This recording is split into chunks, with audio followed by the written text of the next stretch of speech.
Hi guys, எல்லாருக்கும் வணக்கம் guys. இந்த வீடியோவில் நம்ம என்ன பார்க்க போகிறோன்னா, எங்கள் தோல்விக்கு இதுதாங்க காரணம், எங்களை மன்னிச்சிடுங்க, எங்களுக்கு ரொம்ப அசிங்கமாக இருக்குது.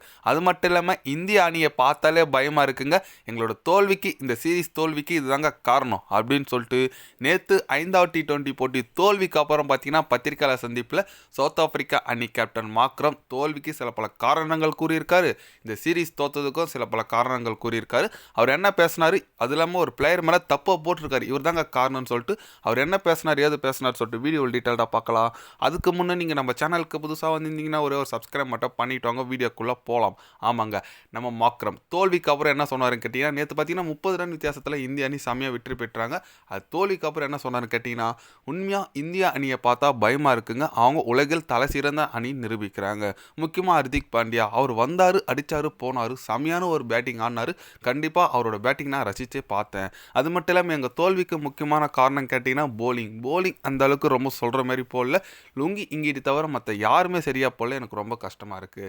பேட்டிங்கில் இந்த பிச்சுக்கு பார்த்தீங்கன்னா 200 அடித்தா போதும், நான் ஈஸியாக சேஸ் பண்ணலான்னு நினச்சோம். எங்களோட பேட்டிங் 200 வந்துச்சு. பட் அந்த 30 ரன் எக்ஸ்ட்ரா கொடுத்தது தான் தோல்விக்கு காரணம். கண்டிப்பாக அது நான் ரொம்ப ஒரு மனவேதனையாக இருக்கேன். இந்தமாரி இருந்தால் கண்டிப்பாக T20 வேர்ல்டு கப் எங்ககிட்ட ஜெயிக்க முடியாது.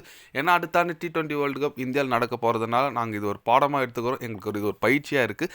கண்டிப்பாக நாங்கள் அடுத்த ஆண்டு வரும்போது நல்ல ஒரு ஸ்குவாட், நல்ல ஒரு டீமோட செலெக்ஷனோட வந்தால் மட்டும்தான் வீழ்த்த முடியும். இது எங்களுக்கு ஒரு நல்ல பாடமாக இருக்குங்க. கண்டிப்பாக இந்திய அணிக்கு என்னோட வாழ்த்துக்கள் நான் தெரிவிச்சுக்கிறேன் வெற்றி பெற்றதுக்கு அப்படின்னு சொல்லிட்டு நம்ம மாக்ரம் பார்த்தீங்கன்னா தலைவர் தோத்தாலும் இந்திய அணிக்கு வாழ்த்துக்கள் சொல்லியிருக்காரு.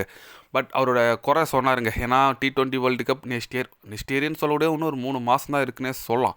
அதுக்குள்ளே பார்த்தீங்கன்னா இந்திய அணியோட டீம் இன்னைக்கு ஸ்குவாட் அலௌன்ஸ் பண்ணுறாங்க. சவுத் ஆஃப்ரிக்கா நல்ல ஒரு டீமை செட் பண்ண முதல்ல, ஏன்னா இதேமாரி தோற்றுருந்தா எப்படின்னு சொல்லிட்டு அவங்க ஒரு பக்கம் தரப்பு போயிட்டுருக்கு. இந்தியா சொல்லி அவனுங்க என்ன பர்ஃபார்மன்ஸுங்க, எப்பா 30 ரன் வித்தியாசத்தில் நேற்று செம வெற்றி. இந்த சீரீஸை 3-1 சொல்லிட்டு வெற்றி பெற்று ஒரு சாதனை படிச்சிருக்காங்க. என்னன்னு கேட்டிங்கன்னா T20 வேர்ல்டு கப் அப்புறம் இந்திய அணி ஒரு T20 சீரீஸ் கூட தோக்கலை. கண்டிப்பாக இது பெரிய விஷயம். சூரியகுமார் யாதவ் கேப்டன்ஷிப் ரொம்ப அபாரமாக இருக்குது.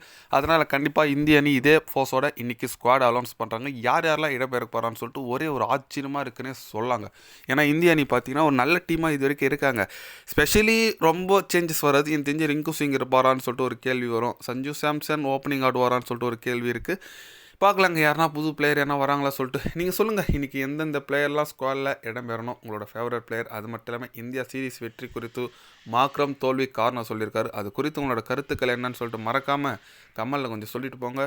இது போன்ற ஸ்போர்ட்ஸ் யூஸாக தெரிஞ்சுக்கணுன்னா சேனலை சப்ஸ்கிரைப் லைக் ஒன்று பண்ணிக்கோங்க. கண்டிப்பாக day by day channel update வரும். மறக்காமல் சப்ஸ்கிரைப் மட்டும் கொஞ்சம் பண்ணி வச்சுக்கோங்க. நன்றி, வணக்கம்.